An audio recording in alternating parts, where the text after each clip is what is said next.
Oh, viewers, here we are again, back in the same situation. I've been invited to come up to do some more filming at Summit Garage in Dudley, and whilst I've been looking at sensible second-hand things, I've been tempted by this Seat Ateca. This is a 2019 1.5 TSI Evo Xcellence Lux. But is it any good? Should you care? Let's find out, shall we?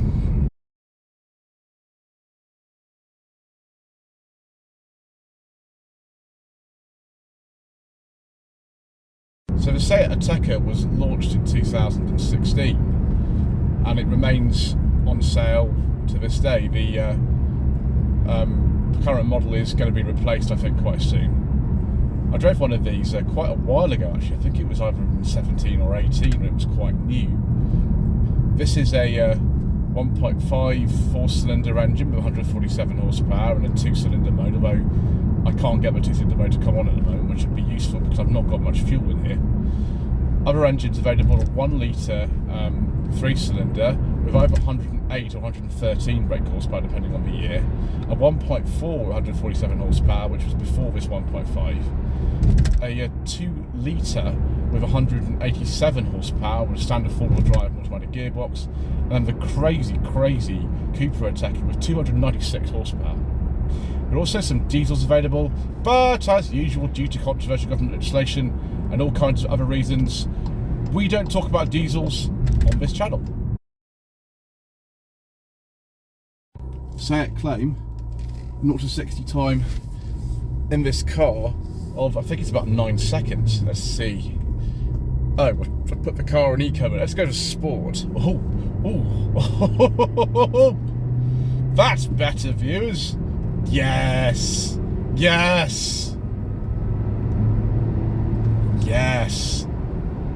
That's much better. I just put the rev counter on because, of course, it's got this where you can change the instruments from one mode to another, so you can hide it if you want, but I like it, so I'll put it on. Let's go back to eco mode, shall we? Save a bit of fuel because we haven't got much of it. Yeah, it feels a little bit firm. I'm sure the FR models would be even firmer than this Xcellence one, but you know, we like luxury in this channel, don't we, viewers? So we'd be going for the Xcellence model or Xcellence Lux. Yeah, the steering actually feels good even in the eco mode. Got all sorts of safety features in here. We've got like blind spot monitoring and lane keeping assist and adaptive cruise control and all sorts of things. So we're very safe. And gearbox is good. This manual model. This car's already done 37,000 miles, so you know, that's good. It's currently for sale at Summit Garage in Dudley, who provide me with a lot of cars for filming and have done for many years. So I'm very grateful to them for letting me have a go in this. I just love these town speeds. It feels very sort of composed. It's not too firm, which the FRs might be, but it just feels very solid. Nice gearbox. It's good ride quality even on the sort of large alloy wheels we've got in this car. Yeah, not bad.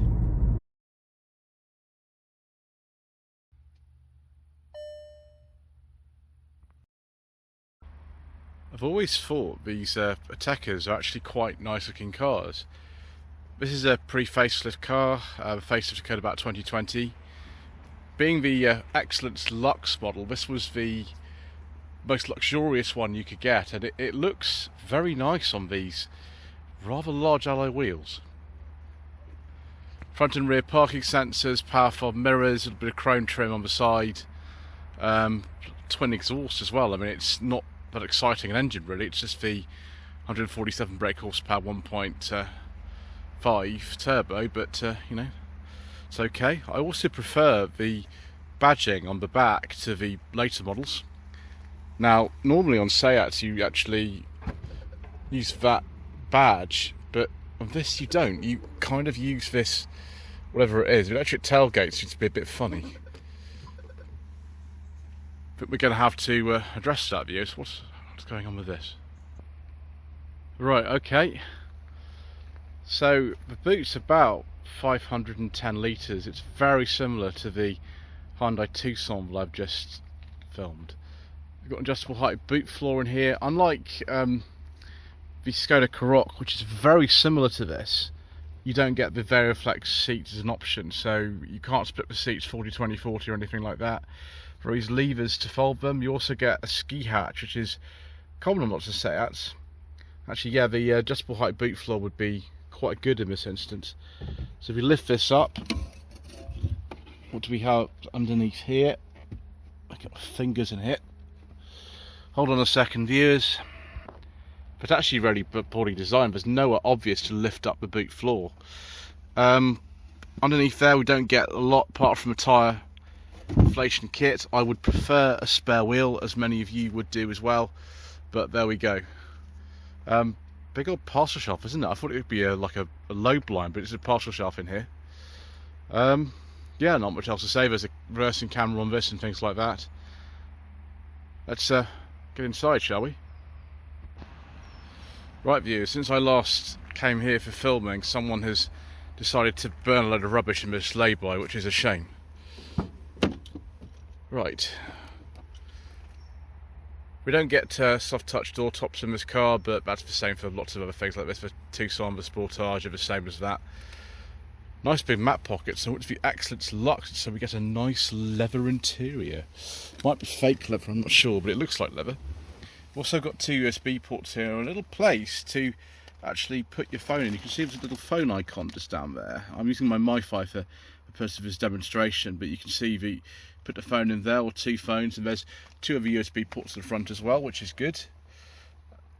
Got some quite small mat pockets, very, very big door bins, some of the biggest I've ever seen actually. These door handles are taken straight out of a Leon.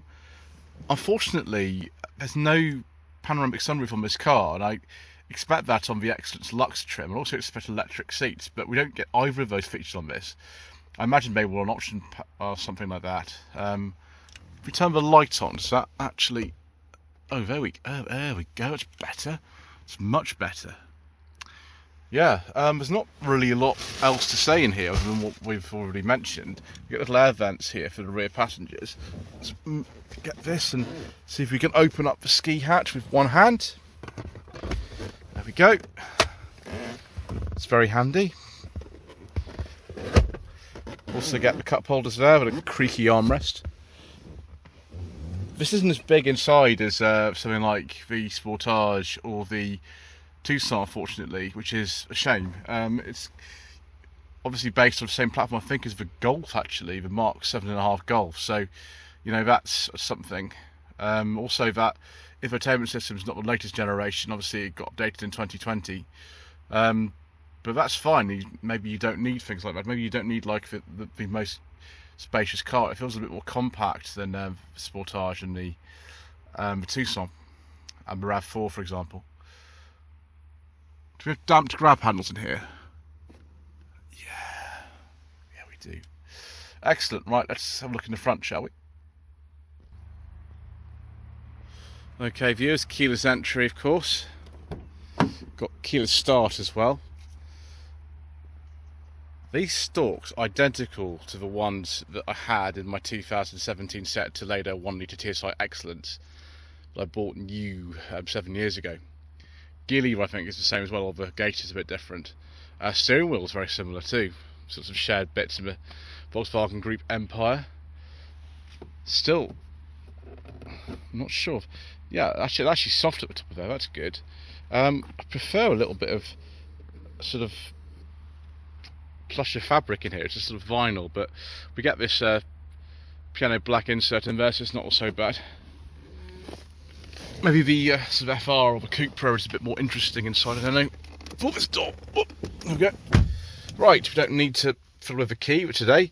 We've got a wireless charging pad for if your phone's compatible. I don't know if mine is. So we can turn her on. Hopefully the radio won't come on. Yeah, we haven't got a lot of fuel, viewers. We're going to have to be careful we don't go anywhere. Tyre pressure body needs resetting. That's okay. So we need to turn this on. So I think this is a 7 or 8 inch screen in this, so I'll have to check my notes in a second. Off-road information. Someone's been going to interesting places. There's actually a fuel station about 200 yards away, but we'll be okay, we don't need that. Yeah, it's very similar to something like the Leon, which isn't a surprise at all. The Leon actually has these controls down here as well, and there's nothing wrong with them. They are fine. We've got fan speed up and down. We've got dual zone climate control in here. We haven't got loads of buttons buried in the touchscreen. That's exactly the way that I'd like it. We've got an automatic handbrake, which is a shame, but there we go. We've got a drive mode selector here. It's all physical buttons with plus points for those sorts of things. Automatic lights and wipers. Just focus, there we go. And there's steering wheel controls, classic Seat steering wheel from this sort of era. And then there's the cruise control lever here, which is again similar to a Leon. I'm not going to go through too much of this. We just have a look at the nav. It's pretty outdated now. This is a 2019 car, so there we go. Yeah, it's the same as Skoda and the Volkswagens and things like that. It gives me elevation of 337 feet, which is nice. Car, we got some information about radio and things like that. I thought we'd be looking in here about things like fuel economy and things, but apparently not. We've got driver assistance systems, which I'm sure there are tons of them in a car like this. Yeah, we've actually got front assist in here, and we've got adaptive cruise control, which sets the distance that you want there, which is good. Lane keeping assist, blind spot monitoring, driver retention system, all this sort of stuff, which is interesting to some people like me, but maybe not all of you. And then we've got full link, Android Auto, Apple CarPlay, all that kind of stuff. You can store images in here if you want. Is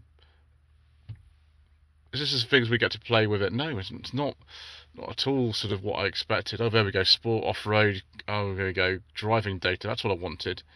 Yes, there we go. Not the best really, sort of 28.7 miles per gallon, but we've only driven for 5 minutes, so that's probably why. Let's see if the secret mission documents go in this glove box. Also, you'll find the CD player, yep, CD player, and the SD card for sat-nav in there. And I think it's chilled by the air conditioning. What? No! Oh, come on. Really? Rubbish. That's rubbish for you. Anyway, let's have a look in cup holders. We've got a big cup holder and a small cup holder. We've got a nicely sort of damped lid for this cubby. Seats, of course, are, well, they're either full leather or full Ateca leather, as Mercedes-Benz used to call it. We've got these mirrors. Do they light up? Yes, of course they do. Sunglasses holder. That's sort of rubberized in there. I don't like this dark headlining view. That's not good. And we've got a digital driver's display in here, which, yeah, there's several settings for it. You can go view like this, and it will change it from the sort of normal one to this one, where you can't even see the rev counter, which is bad, to this kind of medium one. I think if it were my car, we'd have it on that all the time, but it's not mine, so there we go. So we can see various information here. If we start it, we have a bit more information. There's a bit of sat-nav action going on there. Radio, someone's phone. We'll have to, I'll be okay with that. We're only going a couple of miles, that's okay. Then it's what's been using the most power. So all kinds of things you can sort of play with to your heart's content if you really want to. Very basic on the doors. You've only got the electric mirror switch here, electric windows, and the door locking button. There's not really a lot else to say about that particularly. Right, that's quite enough about the sort of infotainment and things like that. Let's have a look at the engine. So this is the 1.5 turbocharged, it's called the Evo TSI engine. It just means, I think, it has the 2-cylinder mode, which it does actually, generating about 147 horsepower. Can't remember if these have a wet timing belt or not. If they do, then that's something to be aware of. The 1 litre ones certainly do. So that is something you need to check very carefully. Replace it well before it's due. So plastic cover on here, so not much you can see really. Yeah, there is a cam belt in here, I think. Whether it's a wet one or not, I can't remember. But if either way, just keep an eye on that. Front end, even on this pre-facelift car, because you've got the Xcellence Lux, it does look very, very nice indeed.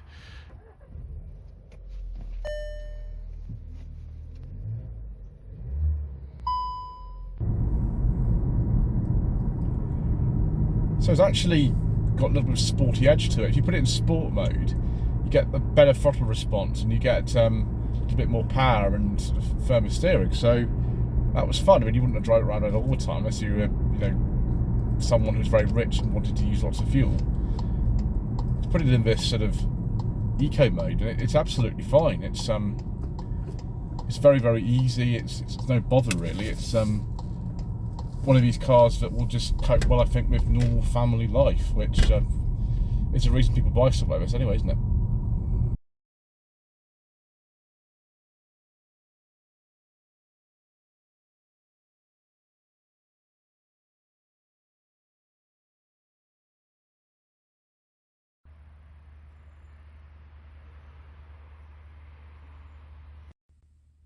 Let's look, viewers, at some set Ateca trim levels.